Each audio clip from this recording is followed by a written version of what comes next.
Hey, it was Adam for TexasBoy91 here, and today I feel like being a bit of a sports gas bag. I think I might do this every Thursday. I'm not too sure. Thursday sports gas bag with Texas. Just talk about some random sports topics that everybody else talks about on the radio station every single day. And I think today I'm talking about who is the best team in the NFC currently. And I might just go with the top five because I saw a poll today that ranked the best five teams based off free agency moves. And of course, number one was Seattle because they really haven't done much. They kept their quarterback, they kept their defense, and they got rid of some player. They gave a big contract, I want to say, to, what is his name? I believe it was either Cliff Averill or Martellus or the Bennett guy, Michael Bennett. One of those two guys got a contract that is pretty nice and lucrative, and the other one got shipped out of town. So those teams seem to be pretty much intact, and that team is going to be the best team, obviously, because they're one of the best teams in player development. They get the most out of their players that are getting picked low in drafts. They got the Earl Thomas in a low draft pick. They also got, I believe, Sherman in a low draft pick, and I want to say Cam Chancellor as well. So these guys are really good at finding and scouting players, and that's pretty much going to make them the best team until they get beaten, because that is one of the skills. If you could have any skill in the NFL, would you rather have a scout that can pretty much get anybody with good talent but find them late in the draft? We have a guy that makes the quarterback well, and the quarterback can only get you so far. As you guys saw Peyton Manning, he didn't play well in the Super Bowl, mostly because he was going against a rabid defense who had freaks out there. He had 6'3" Cam Chancellor, 6'3" Bobby Wagner, a lot of big guys out there just disrupting what Peyton Manning wanted to do, and that did not work well. And I'd rather have a scout that can scout these amazing, talented players nobody else is giving the day of light to. I'd rather have those guys than find a great quarterback person that can make, like, I'd rather have those guys opposed to having a John Harbaugh, pretty much. I'd rather have a Pete Carroll than John Harbaugh. So the Seahawks, of course, are the best team in the NFC currently. And number two is tricky because a lot of teams made a good free agency moves, but I'm not too sure if any of them got better. And in particular, I'm talking about the Saints. The Saints pretty much got their defense got, I don't know if they got better or worse, because Jarius Byrd, I don't know how to evaluate his safety too much. He looked good in Buffalo. And, of course, I play Mutt, so he has a good card, so I think he plays well, but I have no idea, really, if he plays well or not. I'm still not sold on Keenan Lewis. I believe he had two good games, and one of them really wasn't good. I live in Texas. I live, like, an hour from Dallas, and I watched him play against Dez Bryant. And everybody keeps throwing that in my face, saying Keenan Lewis defending Dez Bryant. But when I watched that game, he didn't really defend Dez Bryant. It was Keenan Lewis and Romo Harper, I believe, on the same side of the field, and Dez Bryant was not doing anything. Plus, that was a game that the Cowboys, I believe, had either, 4 yards rushing, and the Saints had 40 yards on 40 first downs. So that game is not really a good game to say he shut him down, considering that the Cowboys played like ass that game. So I don't really think Keenan Lewis is anything too special. But the Saints, I wouldn't put them number 2, probably number 3, number 4. And I still might go Niners number 2 just because they still got Kaepernick at quarterback, and having a scrambling quarterback is very, very valuable, especially these days. You saw what Russell Wilson was doing in the Super Bowl. Really didn't get sacked, and he was able to move around the pocket, finding guys open. And I just think that these 49ers are better. And it's kind of tough because their defense is not that good. I've been saying for the past couple of seasons that they have no cornerbacks, and they really don't. Their front seven is amazing, and their safeties are amazing, but their cornerbacks are their weakness. But with that front seven they got, I believe they can beat anybody, and it kind of sucks that Bowman went out with an injury. I'm not too sure how long he's out for. I believe it was an ACL injury, which probably means 4 to 6, maybe longer than that. And if he comes back healthy, that team's going to be nice. But without Bowman, I think that the team's going to suffer a lot unless they find a comparable backup to Bowman, which I don't think they're going to be able to. Because they can pretty much put Bowman in coverage to guard wide receivers, to guard tight ends, to guard running backs. That guy is a versatile player. So without him, the defense takes a hit, but I think they're the second best team in the NFC.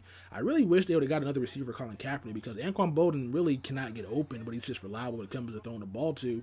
And they lost Mario Manning in the free agency, so the offense is going to suffer. But I believe they get him a receiver and probably another tight end that can do good in blocking and also in passing. That might be a nice option. Saints play number 3 for me. I would put the Panthers up there, but they pretty much lost everybody, which just is they lost everybody. So the Panthers might be like one of the worst teams this year or next year in the NFC. So be on the lookout for that. I'm predicting a 6-11 season, mostly because they have no receivers and they have no offensive line, which is going to be awful. It's going to be very, very bad to see. So Panthers are going to be pretty bad next year. So I guess it's going to be make fun of Texas. That's what it's going to be next year. A lot of teams they could put there. You put the Giants up there. They made some good free agency splashes. Got DRC, but I don't know if he's any good or not. He didn't. I thought he was going to retire at the end of the season, but I guess he changed his mind considering that He wanted to get paid. He got paid a bunch of money, so Giants might have snuck their way to the fourth best team. They still got Eli Manning at quarterback. They did lose their receiver in Hakeem Nicks, but they ended up getting Manningham back, and they still have a pretty mediocre offensive line. So if they improve that, that might be a good addition. I think I might lean towards saying the Rams as the fourth best team in the NFC, but they don't have a quarterback. There's a lot of teams I could pick. I said the Cardinals. Cardinals have gotten great. The Cardinals have gotten really good, which means very scary if the four best teams in the NFC next year are all in the same division. That might be scary. That might be very scary. Cardinals might be the fourth best team thinking about it right now because they have Larry Fitzgerald. They just got Ted Ginn, who is a nice slot receiver. He proved that in Carolina this past year. They got better on the defense, and I believe they're going to sign Antonio Cromartie. They already haven't signed him. And they also got Pat Pete. They got Matthew coming back. They got a bunch of guys back there that are going to be playing well. Plus, they just signed the Hulk. Have you guys seen Jared Veldahar? That guy is the Hulk. The guy has biceps on biceps. The guy's a big dude. So that team might be the fourth best team in the NFC. And that is not fair. The freaking AFC or the NFC West is a division that's going to be very, very, very tough next year to go through. It's kind of unfair to the Cardinals or the Rams because if all of them have like good winning records, one of them is not going to make the playoffs because they played in that division, which is just unfortunate. I want to say the Rams are good because they have that four-man pass rush. They got a nice offense. They were pretty good last season. Their quarterback got hurt. And I think the Rams probably should take Teddy Bridgewater over anything. And if he takes Teddy Bridgewater, that might be a good deal because they can just sit Teddy Bridgewater behind Sam Bradford the next 2 years because they already said Sam Bradford's not getting a new contract. And they have a nice quarterback for the future with that great defensive front, great safety play. They got to get some new cornerbacks. But other than that, the team's pretty nice. So it probably go Seattle, San Francisco.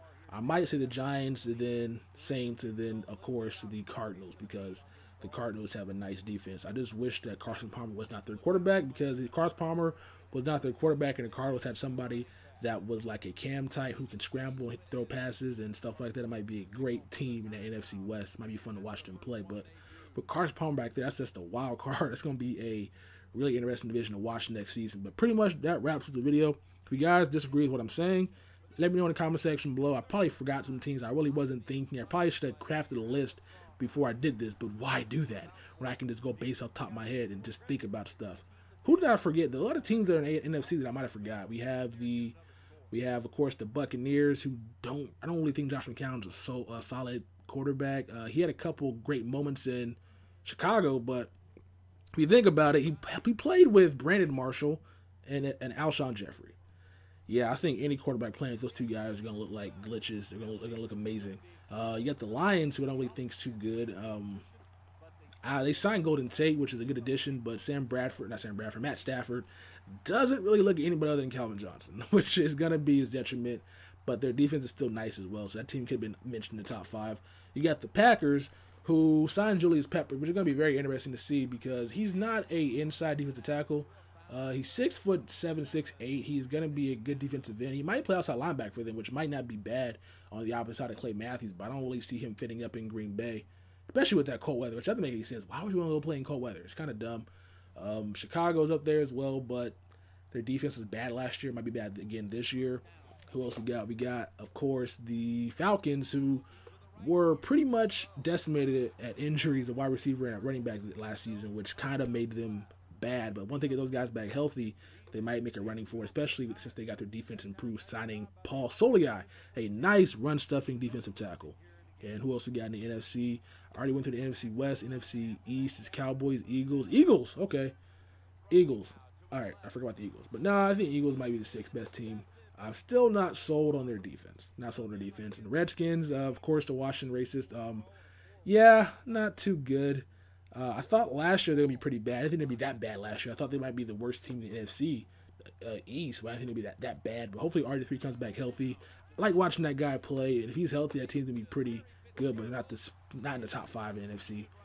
And we also have the Cowboys, who don't really have anybody they can sign. They're got all that dead money, all that old players on their team just taking up a bunch of money. So Cowboys can be mentioned in that top 5 as well. So I think I got it right. We got the Seahawks. We got, of course, the San Francisco 49ers. We got the Giants, Saints. And then, of course, we have the Cardinals. Might be the best 5 teams in the NFC at the moment. If you guys disagree, let me know in the comment section below if you agree. Also, let me know in the comment section below. But anyway, folks, that's the video. Hope you guys enjoyed it. I have no idea what's on the screen right now, so enjoy that gameplay you guys are watching. I'm the Texas Boy. I am out of this mother bleeper. Peace.